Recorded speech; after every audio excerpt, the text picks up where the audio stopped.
সালাত আদায় করা যেমন ফরজ, আমরা জানি যে সালাত আদায় করতে হবে, এটি ফরজ একটি ইবাদত। এখানে কেউ বলবে না যে সালাত আদায় করা ফরজ নয়। আপনি যদি মুসলমান হয়ে থাকেন, আপনি যদি বলেন যে সালাত আদায় করতে হবে, সালাত আদায় করা ফরজ, এখানে বাধ্য আপনি সালাত আদায় করতে। নিজের অলসতা বা নিজের দায়িত্ববোধ থেকে আপনার কোনো কারণে আপনি সালাত আদায় করেন না, সেটা ভিন্ন কথা। তবে আপনি যদি শুধু বলেন, আপনি যদি মুসলমান হয়ে থাকেন, যদি শুধু বলেন যে সালাত এটা ফরজ বিধান নয়, সালাত আদায় করতে হবে না, তার মানে আপনাকে এখন হত্যা করা বৈধ, আপনাকে এখন হত্যা করতে হবে, যদি সেটা ইসলামের রাষ্ট্র হয়ে থাকে। আর ইসলামের রাষ্ট্র যদি না হয়, বাংলাদেশ সংখ্যাগরিষ্ঠের দিক দিয়ে মুসলমান দেশ, কিন্তু ইসলামের রাষ্ট্র নয়, কথাটা ভিন্ন। মুসলিম সংখ্যাগরিষ্ঠ দেশ একটা কথা, আর ইসলামের রাষ্ট্র দুটার মধ্যে ভিন্নতা রয়েছে।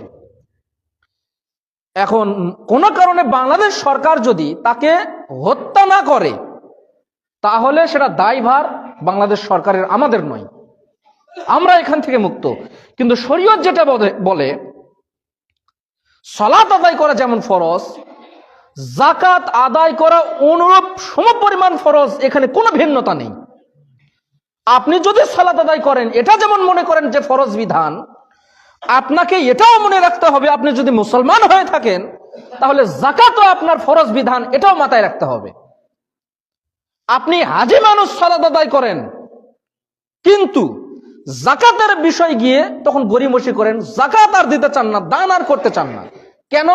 এটা দিতে খুব কষ্ট লাগে, এখানে আবার গরিমসি। অথচ নামাজ পড়েন আপনি, অথচ তাহাজ্জুদ পড়েন আপনি, কিন্তু দান যাকাত এগুলোর বিষয়ে আপনার গরিমসি, আপনি দিতে চান না, অথচ এটা ফরজ বিধান। এখানে না দেওয়ার কোনো অবকাশ নেই, আপনি দিতে বাধ্য। বরং আপনাকে এরকমটা করতে হবে যে আমার এতটুকু ধান বের হয়েছে, এতটুকু আলু বের হয়েছে, এই নেন আমার এই সম্পদ। আপনি গিয়ে সেখানে জমা দিবেন যে এই নাও, তুমি এটা গ্রহণ করো। অথচ বারবার আপনাদের কাছে বিভিন্ন কারণে যাওয়া হয়, আপনাদের গরিমসি। কেন? এটা দিতে খুব কষ্ট লাগে, অথচ এটা ফরজ বিধান, অথচ আপনি দিতে বাধ্য। এখন আসেন আমরা কোরআন হাদিস থেকে আলোচনা করব। এ সম্পর্কে আল্লাহ তাআলা বলছেন, খুজ মিন আমওয়ালিহিম সাদাকাতান, হে নবী তুমি তাদের কাছ থেকে দান গ্রহণ করো। খুজ আমরের সেগা, আমর লিল উজুব, তার মানে আপনি দিতে বাধ্য। খুজ মিন আমওয়ালিহিম, হে নবী তুমি তাদের কাছ থেকে দান গ্রহণ করো। কেন গ্রহণ করবা? তাদের উপকারের জন্য। কি উপকার? তুতাহিরুহুম ওয়া তুযাক্কিহিম বিহা, তুতাহিরুহুম, এই দান গ্রহণ করার মাধ্যমে তুমি তাদেরকে পবিত্র করো।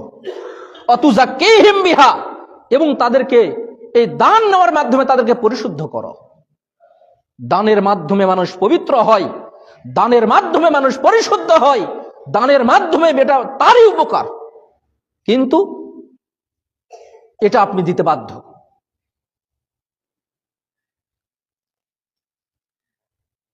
আল্লাহ তাআলা বলছেন, আল্লাযীনা ইয়াকনিজুনা আয-যাহাবা ওয়াল ফিজ্জা, যারা সোনা রূপা টাকা পয়সা এগুলো যারা জমা করে রাখে, হে নবী তুমি তাদেরকে ভয়াবহ শাস্তির সুসংবাদ দাও। ইয়াউমা ইউহমা আলাইহা ফি নারি জাহান্নাম, যেদিন তাদের ধন সম্পদগুলোকে একটা গলানো হবে একটা পাত্রে, গলানোর পরে শাস্তি দেওয়ার জন্য একটা বানানো হবে, একটা লাঠি বা একটা জাতীয় জিনিস বানানো হবে, তাদেরকে পিঠে, কপালে এবং পার্শ্বদেশে পাছায় সিল মারা দেওয়া হবে, এবং প্রমাণ করা হবে, সবাই দেখবে এরা সেই ব্যক্তি যারা দান করত না। এভাবে তাদেরকে শাস্তি দেওয়া হবে। আবু হুরায়রা রাদিয়াল্লাহু তাআলা আনহু থেকে বর্ণিত, তিনি বলছেন, আল্লাহ নবী বলছেন, মান আতাহুল্লাহু মালান ফালাম ইউওয়াদ্দি যাকাতাহু, আল্লাহ তাআলা যাদেরকে সম্পদ দান করেছেন, ফালাম ইউওয়াদ্দি যাকাতাহু, আর যে তাদের যাকাত আদায় করে না সেই সম্পদের, মুসলালাহু মালুহু ইয়াউমাল কিয়ামা সুজাআন, তাদেরকে তুমি সেই শাস্তির সুসংবাদ দাও যেদিন তাদের সম্পদগুলোকে সাপ বানানো হবে, অতঃপর এই সাপের মাধ্যমে তাদের দুই চোয়ালকে টেনে তাদেরকে শাস্তি দেওয়া হবে এবং তাদের সম্পদগুলোকে সেই সাপ সেদিন তাদের বলবে, আমি তোমার সঞ্চিত সম্পদ, আমি তোমার ধন সম্পদ। কেন? যেই সম্পদ দ্বারা সে যাকাত আদায় করেনি, দান করেনি, সেই সম্পদ কিয়ামতের মাঠে সেদিন তাকেই বলবে, আমি তোমার সেই সঞ্চিত সম্পদ, যেই সম্পদগুলো তুমি জমা করে রাখতা, আমি তোমার সেই সম্পদ, যেই সম্পদগুলোকে তুমি সঞ্চিত করে রাখতা, আমি তোমার সেই সম্পদ, যেই সম্পদগুলোকে তুমি দান করতা না, আমি তোমার সেই সম্পদ, আজকে তোমার সম্পদ দ্বারা সাপ বানিয়ে তোমাকেই শাস্তি দেওয়া হবে। এটা হবে কিয়ামতের মাঠে। আর সবাই সেদিন দেখবে যে এরা সেই ব্যক্তি যারা দান করতো না। এরপরে রাসূলুল্লাহ সাল্লাল্লাহু আলাইহি ওয়াসাল্লাম একটি আয়াত তেলাওয়াত করলেন, আল্লাযীনা ইয়াবখালুনা বিমা আতাহুমুল্লাহু মিন ফাজলি, যাদেরকে আল্লাহ সুবহানাহু ওয়া তাআলা তার বিশেষ অনুগ্রহ থেকে সামান্যতম পরিমাণ সম্পদ দান করেছেন, হুয়া খায়রুল লাহুম, সে যেন তার সম্পদকে দান না করে, কৃপণতা করে যেন এটা মনে না করে যে এটা তার জন্য কল্যাণকর, বাল হুয়া শাররুল লাকুম, বরং এটা তার জন্য অকল্যাণকর। এই আয়াতে আল্লাহ তাআলা যেটা বললেন তা হচ্ছে, কোন ব্যক্তিকে যারই সম্পদ রয়েছে, আল্লাহ তাআলা বলছেন এটা আল্লাহ তাআলার অঢেল অনুগ্রহের সামান্যতম একটা অনুগ্রহ, যে আল্লাহ তোমাকে সম্পদ দান করেছেন, এটা আল্লাহর বিশেষ অনুগ্রহ যে আল্লাহ তোমাকে সম্পদ দান করেছেন। তো এই সম্পদ নিয়ে তুমি বখিলতা করে তুমি যেন, আল্লাহ বলছেন এটা যেন তুমি না মনে করো যে এই সম্পদ তোমার জন্য কল্যাণকর, মানে তুমি দান করো না, বখিলগিরি করো। তো আল্লাহ বলছেন তুমি এটা মনে করিও না এটা তোমার জন্য কল্যাণকর, বরং বাল হুয়া শাররুল লাকুম, বরং এই সম্পদ যেটা তুমি দান করছো না এটা তোমার জন্য অকল্যাণ বয়ে নিয়ে আসবে। সারা পৃথিবীর ইতিহাস সাক্ষী, আজ সম্পদ ছিল কাল নেই, 2 বছর আগে ছিল আজকে নেই, 5 বছর আগে ছিল আজকে নেই, বাপের ছিল সন্তানের নেই, দাদার ছিল নাতির নেই। ইতিহাস সাক্ষী।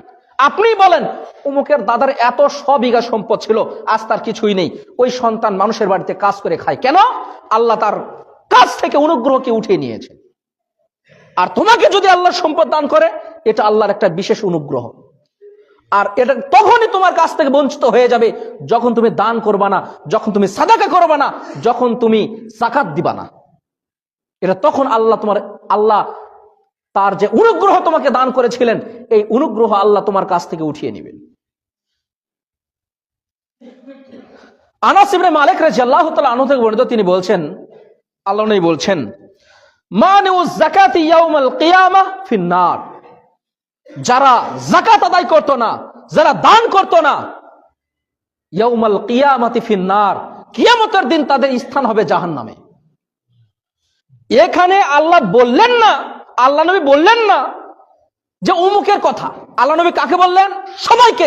যারাই দান করবে না তাই জাহান্নামে যাবে, যারাই দান করবে না আল্লাহ নবী তাকেই জাহান্নামী বললেন, যে তুমি যদি দান না করো তুমি জাহান্নামে যাবা। এটা কেউ নেই, ধনী নেই, গরিব নেই, সমান অধিকার, যাই দান করবে না তাই জাহান্নামে চলে যাবে।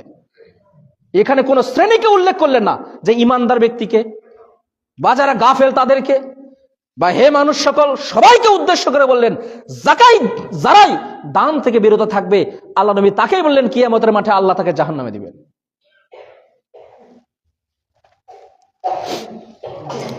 আব্দুল্লাহ ইবনে আব্বাস রাদিয়াল্লাহু তাআলা আনহু থেকে বর্ণিত, তিনি বলছেন, আল্লাহ নবী বলছেন, ওয়ালা মানাউজ যাকাতা, যারাই যাকাত দেবে না, ইল্লা হুবিসা আনহুমুল মাতার, যখনই আপনি যাকাত দিবেন না আল্লাহ আপনার কাছ থেকে বৃষ্টিকে উঠিয়ে নেবেন, আর বৃষ্টি আপনার মাঝে বর্ষণ করবেন না। আপনি সেই ব্যক্তি যার কারণে আপনার মাঝে বৃষ্টি হয় না। কখন হবে না বৃষ্টি? যখন আপনি দান করবেন না। যারাই 5টি কাজ করলে 5টা প্রতিফল হয়, 5টি কাজ করলে 5টা প্রতিফল হয়, তার মধ্যে একটা হচ্ছে যখনই আপনি দান করবেন না আল্লাহ আপনার কাছ থেকে বৃষ্টি উঠিয়ে নেবেন। এই সমাজের মানুষ যদি দান না করে, এই সমাজ থেকে আল্লাহ বৃষ্টি উঠিয়ে নেবেন। আমরা অসংখ্য প্রমাণ, ওই জমিতে বৃষ্টি হচ্ছে, এই জমিতে বৃষ্টি নেই। অসংখ্য প্রমাণ। আপনি বলেন যে অমুক জায়গাতে বৃষ্টি দেখে আসলাম, 1 কিলোমিটার পরে এসে দেখি রাস্তা একদম চকচকা, কোনো বৃষ্টি নেই। কেন? ওখানে বৃষ্টি হয়েছে, এখানে হয়নি। অসংখ্য প্রমাণ। ওই গ্রামে হয়েছে, এই গ্রামে হয়নি। ওই জমিতে হচ্ছে, এই জমিতে হচ্ছে না। আপনি দেখছেন ওখানে বৃষ্টি হচ্ছে, এখানে হচ্ছে না। আর এটা কখন হবে? যখন আপনি দান করবেন না, তখন আল্লাহ আপনার কাছ থেকে বৃষ্টিটাকে উঠিয়ে নেবেন। সতর্ক, সাবধান হয়ে যান। আব্দুল্লাহ ইবনে ওমর রাদিয়াল্লাহু তাআলা আনহু থেকে বর্ণিত, তিনি বলছেন, আল্লাহ নবী বলছেন, উমিরতু আন উকাতিলান নাস হাত্তা ইয়াশহাদু আল্লা ইলাহা ইল্লাল্লাহ। আল্লাহ তাআলা আমাকে আদেশ করেছেন তুমি মানুষদের সঙ্গে যুদ্ধ করো, তবে কয়েকটা কাজ করলে তুমি যুদ্ধ করবা না।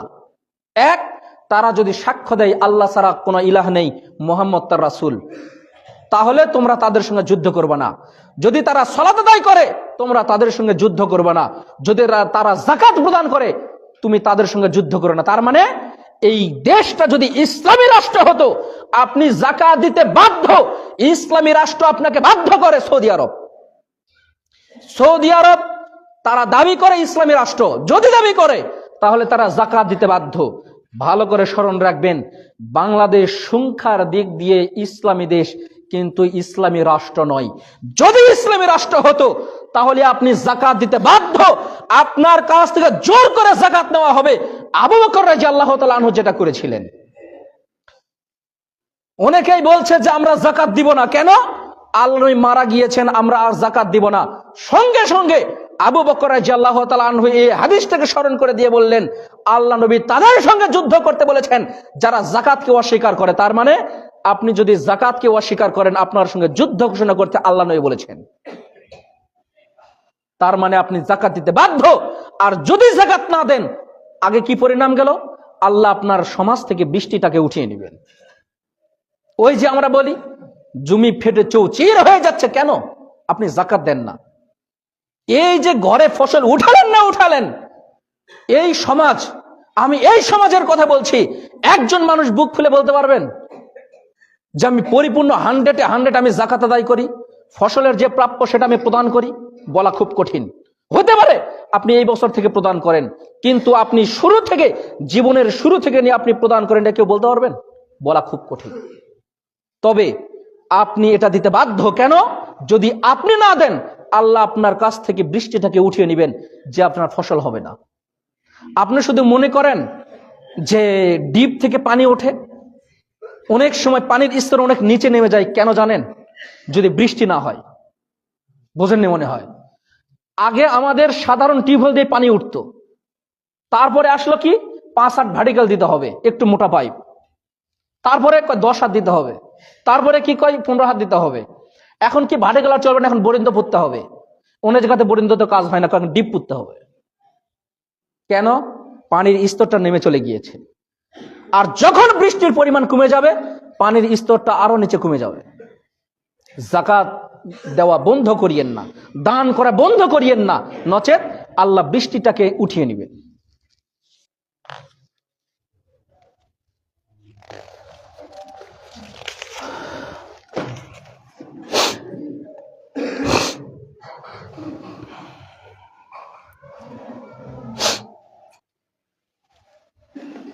আলহামদুলিল্লাহ ওয়াহদাহু ওয়াসসালাতু ওয়াসসালামু আলা মান লা নাবিয়্যা বা'দা, আম্মা বা'দ। আসমা বিনতে ইয়াজিদ রাদিয়াল্লাহু তাআলা আনহা থেকে বর্ণিত, তিনি বলছেন দাখালতু আনা ওয়া খালাতি আলা নবী সাল্লাল্লাহু আলাইহি ওয়াসাল্লাম। আসমা বিনতে ইয়াজিদ একজন মহিলা সাহাবী, তিনি বলছেন আমি এবং আমার খালা আল্লাহ নবীর কাছে গেলাম। ওয়া আলাইনা সিওরান মিন জাহাবিন, এবং আমাদের হাতে সোনার বালা ছিল 2টি। সিওরান তাসনিয়ার সেগা, দ্বিবচন, 2টা বালা ছিল আমাদের হাতে, 2 হাতে 2টা। তখন আল্লাহ নবী জিজ্ঞেস করলেন, তোমাদের হাতে যে সোনার বালা দেখছি, এটা কি তোমরা যাকাত দাও? তখন বললেন যে না, আমরা এটা দিই না। তখন আল্লাহ নবী বললেন, তোমরা কি চাও এই যাকাত না দেওয়ার কারণে আল্লাহ তোমাদের কিয়ামতের মাঠে জাহান্নামে তোমাদের হাতে 2টি আগুনের বালা আল্লাহ পরিয়ে দিক? এটা কি তোমরা চাও? তো বলছে না, এটা আমরা চাই না। কয় তাহলে তোমরা যাকাত দাও। তার মানে আপনার যদি সম্পদ থাকে, আপনার যাকাত দিতে বাধ্য, দান করতে বাধ্য। আর যদি না করেন, আপনার সম্পদ দ্বারাই আপনাকে শাস্তি দেওয়া হবে। আর এটা হবে কিয়ামতের মাঠে, যেটা আমরা খালি চোখে দেখতে পাই না। আবু যার গিফারী রাদিয়াল্লাহু তাআলা আনহু থেকে বর্ণিত, তিনি বলছেন, আল্লাহ নবী বলছেন, সালাসাতুন লা ইউকাল্লিমুহুল্লাহু ইয়াউমাল কিয়ামাহ, আল্লাহ তাআলা কিয়ামতের মাঠে 3 শ্রেণীর মানুষের সঙ্গে কথা বলবেন না। আল মান্নান, তার মধ্যে একটা হচ্ছে যারা দান করে আবার খোটা দেয়। আল্লাযী লা ইউতি শাইয়ান ইল্লা মান্নাহু, যারা দান করে, দান করার পরে আবার খোটা দেয়। দান করে খোটা দেওয়া বোঝেন? এই আমি যদি তোমাকে টাকা না দিতাম তুমি জালসা করতে পারতা না। আমি যদি তোমাকে টাকা না দিতাম তুমি গোস্ত খেতে পারতা না। আমি যদি তোমাকে টাকা না দিতাম তুমি ভ্যান কিনতে পারতা না। আমি যদি তোমাকে টাকা না দিতাম তাহলে তুমি চলতে পারতা না।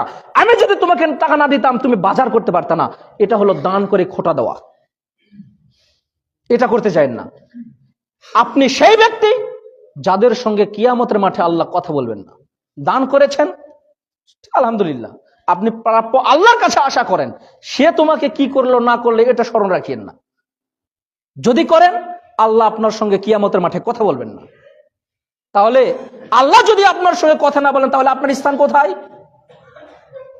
যার সঙ্গে আপনার সম্পর্ক নেই তিনি আপনার কি করতে পারেন? যা ইচ্ছা তাই করতে পারেন। এর জন্য সতর্ক সাবধান হয়ে যান।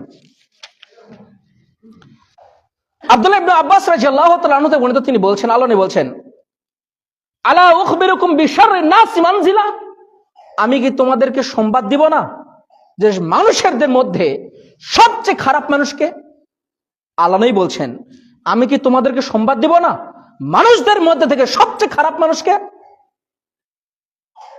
আল্লাযী ইউতিল্লাহু শাইয়ান ওয়ালা ইউতি মিনহু, যাদেরকে বলা হলো আল্লাহর রাস্তায় তোমরা খরচ করো অথচ তারা দেয় না। যাদেরকে বলা হলো আল্লাহর রাস্তায় তুমি খরচ করো অথচ তারা দেয় না, এরা হচ্ছে পৃথিবীর মধ্যে যত মানুষ রয়েছে সবচেয়ে খারাপ মানুষ এরা।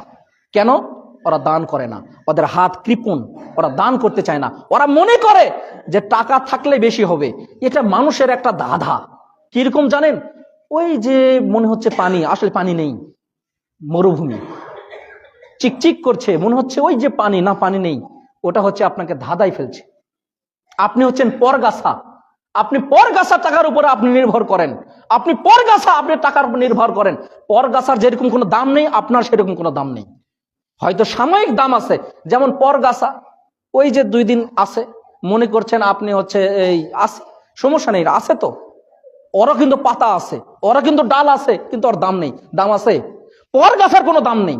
আর যারা দান করে না এদের কোনো দাম নেই। এরা পৃথিবীর মধ্যে যত মানুষ রয়েছে সবচেয়ে খারাপ মানুষ। আমি বলছি না, আল্লাহ নবী বলছেন। যেখানেই দেন আপনাকে দান করতে হবে, যেখানেই দেন আপনাকে দান করতে হবে। আপনি দান করতে বাধ্য। কেন? যদি দান না করেন বৃষ্টি আল্লাহ উঠিয়ে নেবেন, যেটা আগের হাদিসগুলোতে চলে গিয়েছে। আল্লাহ সকলকে সঠিক বুঝ দান করুন, আল্লাহুম্মা আমিন। মুআয ইবনে জাবাল রাদিয়াল্লাহু তাআলা আনহু থেকে বর্ণিত, তিনি বলছেন, আল্লাহ নবী বলছেন, ওয়াস সাদাকাতু তুতফিউল খাতিয়া কামা ইউতফিল মাউন নার, যারা দান করে তাদের জন্য কবরে আল্লাহ আযাব উঠিয়ে নেন, যেমন আগুনকে পানি নিভিয়ে দেয়। অনুরূপ আপনার পাপ মিটিয়ে দিবেন যদি দান করেন। উকবা ইবনে আমির রাদিয়াল্লাহু তাআলা আনহু থেকে বর্ণিত, তিনি বলছেন, আল্লাহ নবী বলছেন, ইন্নাস সাদাকাতা লা তুতফিউ আন আহলিহা হারাল কুবুর, নিশ্চয় দান তোমাদের কবরের উত্তাপকে নিভিয়ে দেয়। কবরের যে উত্তাপ, কবর যে শাস্তি, দানের মাধ্যমে এটা আল্লাহ উঠিয়ে নেন। আব্দুল্লাহ রাদিয়াল্লাহু তাআলা আনহু থেকে বর্ণিত, তিনি বলছেন, এই হাদিসটি মুরসাল সূত্রে, ইন্না জিল্লাল মুমিনি ইয়াউমাল কিয়ামাহ সাদাকাতাহু, নিশ্চয় তার দান কিয়ামতের মাঠে তার উপর ছায়ার ন্যায় থাকবে। নিশ্চয় দান কিয়ামতের মাঠে তার উপরে ছায়ার ন্যায় থাকবে। ছায়া কাকে বলে বোঝেন? ছায়া কাকে বলে বোঝেন? একটু উদাহরণ দেই, উদাহরণ দিব, একটু উদাহরণ দেই। দেখেন, আপনি খুব চিন্তামুক্ত, বুদ্ধি হয়েছে তো, আপনি খুব চিন্তামুক্ত। কেন জানেন? আপনার আব্বার 10 বিঘা জমি আছে, বাপের এক বেটা, তাই না? হঠাৎ শুনতে পাচ্ছেন আম্মুর পেটে আবার বাচ্চা, মনটা খারাপ হয়ে গেল, না জানি ছেলে হয়, না জানি ছেলে হয়। আপনি খুব টেনশনে আছেন, খুব কি টেনশনে আছেন, বেটা হয় না মেয়ে হয়, বেটা হয় না মেয়ে হয়, বুদ্ধি হয়েছে যে, তো হুট করে সংবাদ পাচ্ছেন না মেয়ে। আপনি বললেন যাক, টেনশনটা দূর হয়ে গেল। আবার 2 বছর পরে আবার সংবাদ পাচ্ছেন, আবার আম্মুর পেটে বাচ্চা। তখন আপনার ছেলে, আপনার পিতা আপনাকে নিয়ে ভরসা পাচ্ছে না, আপনাকে নিয়ে টেনশন, আপনি খুব দুষ্ট তো, এজন্য আপনাকে খুব বিশ্বাস করতে পারছে না। আবার আপনি টেনশনে, না জানে কি হয়, আবার ছেলে। জমি 5 বিঘা করে হলো, 10 বিঘা আছে তো 5 বিঘা হলো এখন। আবার 3 বছর পরে আবার সংবাদ পাচ্ছেন যে না জানে কি হয়, না জানে কি হয়, আবার একটা ছেলে। এখন হলো কয় বিঘা? 3 বিঘা।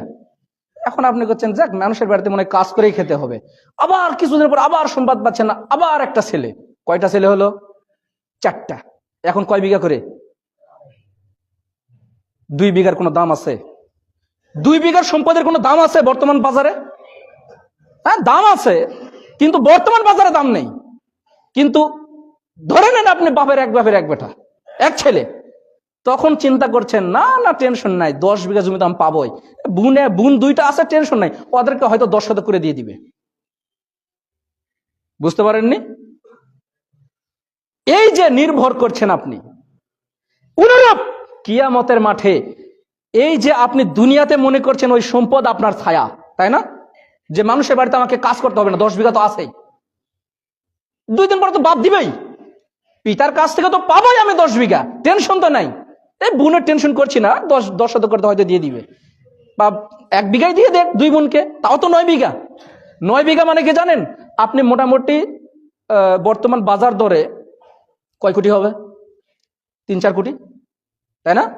আর যদি বাজারের জায়গা, তাহলে তার কথাই নেই, শতকে 10 লাখ টাকা, 20 লাখ টাকা, যত দিন যাচ্ছে বৃদ্ধি হতেই আছে। তো টেনশন তো আপনার নেই, কিন্তু এটা আপনার দুনিয়াবী জীবনে এই সম্পদ আপনার আজও থাকতে পারে, কালো নাও থাকতে পারে, কিন্তু কিয়ামতের মাঠে আপনি যদি দুনিয়াতে দান করে যান, আপনার উপরে ছায়ার ন্যায় থাকবে। যেরকম সম্পদ, আপনি 10 বিঘা সম্পদকে আপনি ছায়া মনে করতেন, যদিও সেটি সাময়িক, থাকতেও পারে নাও পারে, কিন্তু কিয়ামতের মাঠে দান আপনার উপকারে দিবে। কি উপকার দিবে? এই দান। আল্লাহ সকলকে সঠিক বুঝ দান করুন, আল্লাহুম্মা আমিন। বাস্তবতা বোঝা অনেক কঠিন, বাস্তবতা বোঝা অনেক কঠিন। আবু হুরায়রা রাদিয়াল্লাহু তাআলা আনহু বর্ণিত, তিনি বলছেন, আল্লাহ নবী বলছেন, লাউ কানা লি মিসলু উহুদিন যাহাবান লাসররনি আন লা ইয়ামুররা সালাসালাইলিন। আল্লাহ নবী কামনা করছেন, আল্লাহ নবীকে কিন্তু আল্লাহ বলছিলেন যে হে নবী, আপনি যদি বলেন আমি ওই পাহাড়টাকে স্বর্ণ বানিয়ে দেই, দিয়ে আপনি ওটা ইচ্ছা মতো খরচ করবেন। আল্লাহ বলছিলেন না, আমার প্রয়োজন নেই। আল্লাহ নবী বলছিলেন আমার কোনো প্রয়োজন নেই। তো আল্লাহ নবী কামনা করছেন, কামনা কি করছেন দেখেন, আপনাদের জন্য কামনা করছেন। আল্লাহ নবী বলছেন, আমার যদি এই উহুদ পাহাড় সমপরিমাণ যদি স্বর্ণের পাহাড় থাকতো আমার, তাহলে আমি প্রথমে যেই কাজটা করতাম, আমার ঋণটাকে পরিশোধ করতাম, আর 3 দিন আমার খরচ করতে যা প্রয়োজন তা ব্যতীত সবকিছু আমি আল্লাহর রাস্তায় খরচ করে দিয়ে দিতাম। আমি ওটা আমার কাছে রাখতাম না। তার কারণ সম্পদ মানুষকে অন্ধ বানিয়ে দেয়, সম্পদ মানুষকে আল্লাহ থেকে বিমুখ করে দেয়, সম্পদ মানুষকে আত্মভোলা করিয়ে দেয়। দেখবেন যে গ্রামের সবচেয়ে গরিব মানুষ তারাই মসজিদে বেশি আসে। আমি আপনাদের কথা বলছি না, আপনাদের এখানে কি আসে না আসে আমি তো জানি না, কিন্তু প্রায় মসজিদে তদন্ত করে দেখবেন, গ্রামের সবচেয়ে গরিব মানুষ দেখবেন যে মসজিদে আসে। কেন? ওর কোনো জমি নাই, টেনশন নাই, মানুষ 2টা টাকা দেয়, খায়, হয়তো কাজ করে, যা পায় খায়, কিন্তু আল্লাহ বিল্লাহ করে। কি করে? আল্লাহ বিল্লাহ করে। এতেই তার তৃপ্তি, এতেই তার কি তৃপ্তি। ওই গরিব মানুষটাকে যায় বলেন যে সবার কালেকশন হচ্ছে, কিছু টাকা দেন, দেখবেন যে ও 100 টাকা বের করে দিবে। কিন্তু আপনার 10 বিঘা জমি আপনি 500 টাকা দিতে আপনার খুব কষ্ট হয়। কেন? টাকার মায়া। আর আল্লাহ নবী কি বললেন, আমার যদি উহুদ পাহাড় পরিমাণ স্বর্ণ থাকতো, আমি প্রথমে ঋণ পরিশোধ করতাম। তার কারণ ঋণ, আপনি যদি আল্লাহ রাস্তায় শহীদ হন, ঋণ যদি আপনার থাকে, এই জন্য আপনাকে জাহান্নামে জ্বলতে হবে। তো বলছে আগে প্রথমে আমি ঋণ পরিশোধ করতাম, তারপরে আমি 3 দিন আমার যে খরচের প্রয়োজন, এই 3 দিন আমি রেখে আমি সবকিছু আল্লাহ রাস্তায় খরচ করে দিয়ে দিতাম। আপনি পারবেন? খুব কঠিন। আবু হুরায়রা রাদিয়াল্লাহু তাআলা আনহু বর্ণিত, তিনি বলছেন, আল্লাহ নবী বলছেন, ইয়া ইবনে আদম আনফিক উনফিক আলাইকা, হে আদম সন্তান, তুমি আল্লাহর রাস্তায় খরচ করো, আমি তোমাকে দিব। তুমি যদি আল্লাহর রাস্তায় খরচ করো, আমি তোমাকে সম্পদ দিব। তুমি ওই দিক দিয়ে খরচ করবা, আমি আল্লাহ এই দিক দিয়ে তোমাকে দিয়ে দিব। আল্লাহ নবী বলছেন, হাদিসটি আসমা বিনত আবু বকর রাদিয়াল্লাহু তাআলা আনহা বর্ণিত, তিনি বলছেন, আল্লাহ নবী বলছেন, আনফিক ওয়ালা তুহসি ইউসিল্লাহু আলাইক, হে আদম সন্তান, তুমি দান করো, গুনিও না। তুমি দান করো, গুনে রেখো না, আমি আল্লাহ তোমাকে অগুন্তি দান করে দিব। আর যদি তুমি গুনে গুনে দান করো, আমি তোমাকে গুনে গুনে দিব। পকেটে টাকা আছে, যা যা দিয়ে দিলাম। হে আদম সন্তান, তুমি গুনে রেখো না। তুমি যদি না গুনে দান করো, আমি আল্লাহ অগুন্তি তোমাকে দান করব। আর যদি তুমি গুনে গুনে দান করো, আমি তোমাকে গুনে গুনে দিব। তারপরে বলছেন, ওয়ালা তুই ফায়ুল্লাহ আলাইক, হে আদম সন্তান, তুমি তোমার হাতটাকে গুটিয়ে রেখো না। এই যে খুললেই তো দিতে হবে। বক্তা সাহেব বলেছেন, আপনারা কে কে দান করবেন হাত উঠান। হাত উঠাইছে, এখন বলছে পকেটে হাত দেন। পকেটে আর হাত যায় না। পকেটে হাত দিতে অনেকগুলো টাকা আছে, কই যা উঠে দিয়ে দেন। পারবেন? খুব কঠিন। মানুষ শুধু লক্ষ্য করে কি জানেন, যে হুজুর দান করে, হুজুর তো খালি বলে হুজুর দান করে। বুঝেননি কথাটা? মানুষ শুধু ওই হুজুরের দোষ ধরে। বুঝেননি কথাটা? কই হুজুরের দাড়ি ছোট না বড়, হুজুরের পরিবার কেমন, হুজুরের এটা সেটা, হুজুর বিয়ে করেছে কিনা, কেমন এই অবস্থা সেই অবস্থা, সবকিছু লক্ষ্য করে, কিন্তু নিজের দিকে আর তাকায় না। নিজের দিকে আর তাকাবে না। ও শুধু কি বলে, হুজুর। কি শুধু হুজুর? আপনাকেও দান করতে হবে, আমাকেও দান করতে হবে। আমিও যদি দান না করি, আমাকেও হিসাব দিতে হবে, আপনাকেও হিসাব দিতে হবে। এখানে কেউ পার পাবো? কেউ পার পাবো না। তো আল্লাহ বলছেন, তুমি হাতটাকে গুটিয়ে রেখো না। হাতটাকে কি করো না, এইভাবে মুট করে রাখিও না। হাতটাকে একটু প্রশস্ত করো, দান করো। আল্লাহ তোমাকে এইভাবে দান করবে। কাজের সময় আমরা বেশি আলোচনা করব না। আর যত সময় আমার যে মূল সময়ের টার্গেট, ওই সময় আলোচনা শেষ করবো ইনশাআল্লাহ। হুযায়ফা ইবনে ইয়ামান রাদিয়াল্লাহু তাআলা আনহু বর্ণিত, তিনি বলছেন, আল্লাহ নবী বলছেন, মান সাদাকাতা বিসাদাকাতি ইবতিগা ওয়াজহিল্লাহ খুতিমা লাহু বিহা দাখালাল জান্নাহ। যে ব্যক্তি আল্লাহকে সন্তুষ্ট করার জন্য, কাকে? আমাকে। আমাকে সন্তুষ্ট করবেন? আমাকে নয়। যে ব্যক্তি আল্লাহকে সন্তুষ্ট করার জন্য সামান্য কিছু দান করলো, খুতিমা লাহু বিহা দাখালাল জান্নাহ, আল্লাহ তাকে জান্নাতে দিয়ে দিবেন। যে ব্যক্তি আল্লাহকে সন্তুষ্ট করার জন্য 1 টাকা দান করলো, কয় টাকা? 1 টাকা। এই সন্তুষ্ট করে 1 টাকা দান করার কারণে আল্লাহ তাকে জান্নাতে দিয়ে দিবেন। বুঝতে পারেননি? আবু হুরায়রা রাদিয়াল্লাহু তাআলা আনহু বর্ণিত, তিনি বলছেন, আল্লাহ নবী বলছেন, প্রায় আজকের যে দলিল প্রায় 21টা। কয়টা যে বললাম স্মরণ নাই আমার, কয়টা যে হাদিস আর কোরআন বললাম আমার স্মরণ নেই। আর 2-3টা হয়তো থাকতে পারে, কয় 3টা হয়তো আছে।